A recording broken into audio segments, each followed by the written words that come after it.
FDFS tax Tamil நேயர்களுக்கு வணக்கம். இன்னைக்கு நம்ம பார்க்க போறது இந்திரா திரைப்படத்தோட ரிவ்யூ தான். சபரீஷ் நந்தா இயக்கத்துல வசந்த் ரவி, சுனில் போன்ற முன்னணி நட்சத்திரங்கள் இந்த படத்துல நடிச்சிருக்காங்க. அஜ்மல் தசீன் அப்படின்றவரு இந்த படத்துக்கு மியூசிக் பண்ணிருக்காரு. இது மட்டும் இல்லாம இந்த படம் IMDbல ஒரு நல்ல வரவேற்பை பெற்றுட்டு இருக்கு அப்படின்றதுதான் சொல்லணும். இந்த படத்தோட ஜானர் பாத்தீங்கன்னாக்க ஹாரர் கிரைம் த்ரில்லரா தான் இந்த படம் எடுத்திருக்காங்க. சரி, இந்த படத்தோட கதை என்ன அப்படிங்கிறத பார்க்கலாம். வசந்த் ரவி ஒரு போலீஸ் இன்ஸ்பெக்டரா இருக்காரு. அவர் தன்னுடைய பணி நேரத்துல செய்த சில தவறுகள்னால அவருக்கு சஸ்பென்ஷன் கொடுத்துறாங்க. இந்த சஸ்பென்ஷனை ரீவோக் பண்ண அவரு பல முயற்சிகள் எடுக்கிறாரு. ஆனா டிபார்ட்மெண்ட் அதுக்கு செவி சாய்க்கல.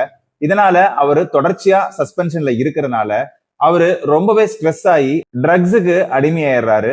அளவுக்கு அதிகமா ட்ரக்ஸ் எடுத்ததுனால அவருடைய கண் பார்வையும் பறி போயிடுது. வசந்த் ரவிக்கு கண் பார்வை போனதால அவருக்கு கண்கள் தானமா கிடைக்க வேண்டிய டோனர் கிடைக்கிறது தள்ளி போகுது.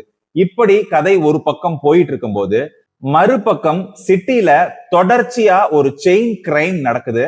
அந்த கிரைம்ல என்ன ஒரு சுவாரஸ்யமான ஒரு விஷயம் அப்படின்னாக்க, இந்த கொலையை செய்த கொலையாளி தன்னை வெளி உலகத்திற்கு காட்டிக்கணும் அப்படிங்கிறதுக்காக அவர் ஒவ்வொரு கொலையிலையும் அந்த கொலை செய்யப்பட்டவருடைய கைய வெட்டி தனியா வேறொரு இடத்துல காட்சிப்படுத்துறாரு. இதனால சிட்டி ஃபுல்லா ஒரு சீரியல் கில்லரை தேடி போலீஸ் அலைஞ்சிட்டு இருக்காங்க. இப்படியாக கதை நகர்ந்துகிட்டு இருக்கும் போதுதான் வசந்த் ரவி குடும்பத்திலேயே ஒரு பிரச்சனை ஏற்படுது.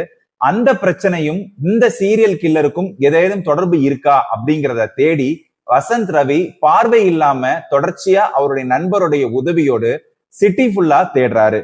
அதன் பிறகு இந்த கிரைம் எப்படி நடந்துச்சு, இந்த கிரைமோடைய பின்னணி என்ன, இந்த சீரியல் கில்லர் யாரு, இந்த சீரியல் கில்லர் எதனால இத்தனை கொலைகளை பண்ணாரு அப்படிங்கிறத ஒவ்வொன்னா தேடி கண்டுபிடிக்கிறது தான் இந்த படத்தோட ஒட்டுமொத்த கதை. பாருங்க, நானே மூச்சு முட்ட முட்ட பேசியிருக்கேன் இந்த படத்துக்கு. அந்த அளவுக்கு இந்த படத்துல கிரைம் சீனா இருக்கட்டும், அது மட்டும் இல்லாம சஸ்பென்ஸான சீன்ஸா இருக்கட்டும், எல்லாமே ரொம்ப நல்லாவே ஒர்க் அவுட் பண்ணிருக்காங்க. இந்த படத்துல நடிச்சிருக்க வசந்த் ரவியை பத்தி நம்ம சொல்லியே ஆகணும். வழக்கமா தமிழ் சினிமா வச்சிருக்கிற ஃபார்மட்டை தாண்டி ஒரு டிஃப்ரெண்டான ஒரு ஸ்டோரி பேக்ரவுண்ட்ல தான் வசந்த் நடிச்சுட்டு வராரு. அவர் நடிச்ச எல்லா படங்களுமே கதை அப்படிங்கிறது ரொம்பவே ஒரு யூனிக்கா இருக்கும். வசந்த் ரவியோடைய நடிப்பு அப்படிங்கிறது ரொம்பவே ஒரு ஹார்ஷா இல்லாம ஒரு மாதிரி சட்டிலா பிளே பண்ணிருக்காரு இந்த படத்துல. அதனால இந்த படத்துல அவருக்கான ரோல் அப்படிங்கிறது ரொம்பவே பொருத்தமா இருக்குன்னு தான் சொல்லணும். சரி, இந்த படத்தோட பாசிட்டிவ்ஸ் எல்லாம் என்ன அப்படிங்கிறத பார்க்கலாம். யூஸ்வலா ஒரு கிரைம் த்ரில்லர் ஸ்டோரி நரேட் பண்றது அப்படிங்கிறது ரொம்பவே ஒரு கஷ்டமான ஒரு விஷயம் தான் சொல்லணும். ஏன்னா எங்கேயாவது ஒரு இடத்துல அந்த படத்தோடைய கதையோ அல்லது அந்த படத்துல ஈடுபட்ட அந்த கிரைம்ல ஈடுபட்ட நபருடைய பின்னணியோ எங்கேயாவது ஒரு இடத்துல மிஸ்மேட்ச் ஆனாலும் ஒட்டுமொத்த ஆடியன்ஸுக்கும் அது ரிவீல் ஆயிடும். ஆனா இந்த படத்துல வர கிரைம் சீன் அப்படிங்கிறது ஜட்ஜ் பண்ணவே முடியாது. ஏன்னா இந்த படத்தோடைய கிரைம் சீன் எப்படி இருக்குன்னா ரொம்ப வித்தியாசமா இருக்கு. வழக்கமா இந்த மாதிரி ஒரு சஸ்பென்ஸ் படத்துல அந்த கொலையை செய்த நபர் யாரு அப்படிங்கிறத காட்டவே மாட்டாங்க, கடைசி வரைக்கும் காட்ட மாட்டாங்க. ஆனா இந்த படத்துல கிரைம பண்ணவரை உடனே படத்திலேயே காமிச்சிட்டாங்க, படம் ஓபனிங்லயே காமிச்சிட்டாங்க அப்படின்னு தான் சொல்லணும். அதனால அவரை எப்படி பிடிக்க போறாங்க அப்படின்ற சுவாரஸ்யம் தான் ரொம்பவே அதிகமா இருந்துச்சு. ரெண்டாவது, இந்த படத்துக்கு மியூசிக் டைரக்டரா ஒர்க் பண்ண அஜ்மல் தஷீன் அப்படின்றவரு ரொம்ப ரொம்ப ஒரு வித்தியாசமான ஒரு மியூசிக்கை இந்த படத்துல கொடுத்திருக்காரு. படம் துவக்கத்திலிருந்து படத்துக்கு நடுவே வந்த 2 பாடல்கள், அது மட்டும் இல்லாம RR என எல்லாத்துலயுமே அவருடைய ஒர்க் அப்படிங்கிறது ரொம்பவே ஒரு யூனிக்கா இருந்துச்சுன்னு தான் சொல்லணும். அஜ்மல் தசீனுக்கு இது 2வது படம் தான் அப்படின்னாலும் கூட அஜ்மல் தசீனுடைய இந்த ஒர்க் அப்படிங்கிறது மற்ற இயக்குனர்கள் திரும்பி பார்க்கிற அளவுக்கு இந்த படத்துல அவர் ஒர்க் பண்ணிருக்காருன்னு தான் சொல்லணும்.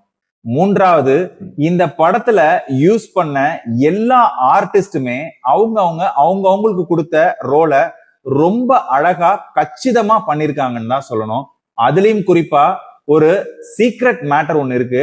அந்த நபர் அந்த படத்துல நடிச்சிருந்த நடிப்பு அப்படிங்கிறது ரொம்பவே ஒரு சூப்பரான ஒரு டேர்னிங் பாயிண்டா இருக்கும். அவருடைய நடிப்பும் படத்துல அவர் இடம்பெற்ற அந்த காட்சியும் குறிப்பா இன்ட்ரோல் பிளாக்ல காமிக்கும் போது ஐயோ யாரா அவன் அப்படின்ற அளவுக்கு இவன் பெரிய சைக்கோவா இருப்பான் போல அப்படின்ற அளவுக்கு ஒரு பவர்ஃபுல் இன்ட்ரோல் பிளாக்கோட தான் இந்த படத்தை முடிச்சாங்க. சுனில், உங்க எல்லாருக்குமே தெரியும், சுனிலோட நடிப்பை யாராலையுமே வர்ணிக்க முடியாது. அந்த அளவுக்கு திறமையான ஒரு நடிகர்.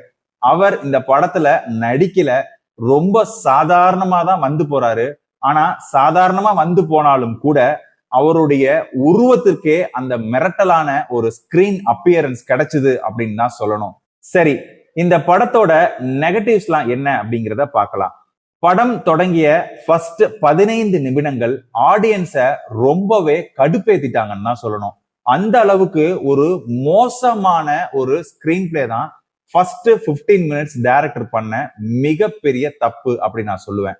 காரணம் என்ன அப்படின்னாக்க, இந்த மாதிரி ஒரு கிரைம் த்ரில்லர் அப்படிங்கும்போது எடுத்த எடுப்புலயே நீங்க படத்துடைய வேகத்தை இன்க்ரீஸ் பண்ணாதான் ஆடியன்ஸ்க்கு அடுத்தடுத்து என்னென்ன நடக்கும் அப்படின்ற ஒரு ஆர்வம் வரும். நீங்க மண்டே, டியூஸ்டே, வெனஸ்டேன்னு ஒரு வாரம் ஃபுல்லா நடக்கிற ஒரு விஷயம், ஒரே விஷயத்த திரும்ப திரும்ப திரும்ப திரும்ப காட்டினது ஆடியன்ஸுக்கு ரொம்பவே ஒரு சலிப்பை ஏற்படுத்திருச்சுன்னு தான் சொல்லணும். எனக்கு புரியுது நீங்க அதை என்ன நோக்கத்துக்காக காட்டினீங்கன்னு. ஆனால் நீங்க காட்டின இந்த காட்சி அமைப்பு அப்படிங்கறத கொஞ்சம் ரிவோக் பண்ணிருந்தீங்கன்னா வேற மாதிரியான ஒரு ரெஸ்பான்ஸ் கண்டிப்பா கிடைச்சிருக்கும். ஃபர்ஸ்ட் 15 நிமிடம் பார்க்காம இந்த படத்துக்கு லேட்டா வந்த ஆடியன்ஸ்க்கு இந்த படம் அப்படிங்கிறது ரொம்பவே பிடிக்கும். ஆனா ஃபர்ஸ்ட் 15 நிமிடங்கள் பார்த்த ஆடியன்ஸுக்கு ஃபர்ஸ்ட் ஒரு சலிப்பை கொடுத்தாலும் பின்னாடி படத்தோடைய கதையும் படத்தோடைய ஸ்கிரீன் பிளேயும் விறுவிறுன்னு போச்சுன்னு தான் சொல்லணும். ரெண்டாவது, இந்த படத்துல காமிச்ச அந்த இலங்கை தமிழருடைய கேரக்டர், அவருடைய பேக்ரவுண்ட் அப்படின்ற விஷயங்கள்லாம் ரொம்பவே தொய்வா இருந்துச்சு. அங்க இன்னும் கொஞ்சம் வேற மாதிரியான ஒரு இன்ட்ரோடக்ஷன், இன்னும் கொஞ்சம் சுவாரஸ்யமான ஒரு விஷயங்களை காமிச்சிருந்தாங்க அப்படின்னா ரொம்பவே நல்லா இருந்திருக்கும். அந்த பாடல்லாம் தேவையே இல்லை அப்படின்னு தான் தோணுச்சு. பாடல் நல்லா இருந்துச்சு, ஆனா அந்த இடத்துல அந்த லவ் சீன்ஸ்க்கு உண்டான, அந்த இலங்கை தமிழருடைய லவ் சீன்ஸ்க்கு உண்டான பாடல் அப்படிங்கிறது படத்துடைய வேகத்தை குறைச்சது மாதிரி எனக்கு தோணுச்சு. மூன்றாவது, இந்த படத்துடைய கிளைமேக்ஸ் அப்படிங்கிறது ரொம்பவே எனக்கு டிசப்பாயிண்டிங்கா இருந்துச்சுன்னு தான் நான் சொல்லுவேன். நீங்க கையில எடுத்த இந்த கதை ரொம்பவே ஒரு சிறப்பான கதை. இந்த கதையை ரொம்ப நல்லா டைரக்ட் பண்ணிருந்தீங்க. ஆனாலும் இந்த படத்தோடைய கிளைமேக்ஸ் அப்படிங்கிறது ரொம்ப டிசப்பாயிண்டிங்கா இருந்துச்சுன்னு தான் சொல்லுவேன். ஏன்னா இந்த படத்துல நடந்த கிரைம் சீன்ல 2 பேருமே இன்வால்வ் ஆயிருக்காங்க. 2 பேரும் 2 பேரையுமே மன்னிக்கிற மாதிரியும், 2 பேருடையுமே அந்த கஷ்டத்தை கடைசி வரைக்கும் சுமக்கணும்ன்ற மாதிரியும் முடிச்சது அப்படிங்கிறது ஒரு மாதிரி ஆடா இருந்துச்சுன்னு தான் சொல்லுவேன். ஒரு கட்டத்துல 2 பேரும் அடிச்சுட்டு கொலை பண்ணிடுவாங்க அப்படின்னு எல்லாரும் எதிர்பார்த்துட்டு இருந்த போது நீங்க படத்தோடைய கதையவே டோட்டலா அப்படியே ட்விஸ்ட் பேக் பண்ணி 2 பேரும் அவங்க செய்த தவற உணர்ந்துட்டாங்க, 2 பேரும் அவர்களுடைய வழியை அவர்கள் கடைசி வரைக்கும் அனுபவிக்கணும் அப்படின்னு நீங்க முடிச்சது ரொம்ப அப்படியே டப்புன்னு கீழே விழுந்தது மாதிரி இருந்தது. அத ரொம்ப ஒரு பவர் பேக்கா முடிச்சிருந்தீங்க அப்படின்னா நல்லா இருந்திருக்கும் அப்படிங்கிறது என்னுடைய கருத்து. தமிழ் சினிமால ஒரு மிக நீண்ட இடைவெளிக்கு பிறகு ஒரு கிரைம் த்ரில்லர் படம் வந்திருக்குது அப்படிங்கிறது இந்த படத்தை நம்ம சொல்லலாம். கண்டிப்பா இந்த படத்தை நீங்க தியேட்டர்ல போய் ஒரு தடவை பார்க்கலாம். ஃபேமிலியோட கூட இந்த படத்தை நீங்க பார்க்கலாம். ரொம்ப வன்முறையாவோ இல்ல ரொம்ப மைண்டை டிஸ்டர்ப் பண்ணக்கூடிய காட்சிகள்லாம் இந்த படத்துல இல்ல. இருந்தாலும் இந்த படத்தை நீங்க ஒரு தடவை தியேட்டர்ல போய் பார்க்கலாம். உங்களுக்கு இந்த படம் பிடிச்சிருந்ததா, உங்களுக்கு நான் சொன்ன ரிவ்யூ பிடிச்சிருந்ததா அப்படிங்கிறத நீங்க மறக்காம கமெண்ட் செக்ஷன்ல சொல்லுங்க. என்னுடைய ரிவ்யூ உங்களுக்கு பிடிச்சிருந்ததுன்னா நீங்க என்னைய சப்போர்ட் பண்ணுங்க. இன்னைக்கு உங்களுக்கு இந்திரா படத்தோட ரிவ்யூ பிடிச்சிருக்கும் நான் நம்புறேன். மீண்டும் வேறொரு நிகழ்ச்சியில உங்களை நான் சந்திக்கிறேன். அதுவரை உங்களிடமிருந்து விடை பெறுவது நான் உங்கள் அபராஜித்தன்.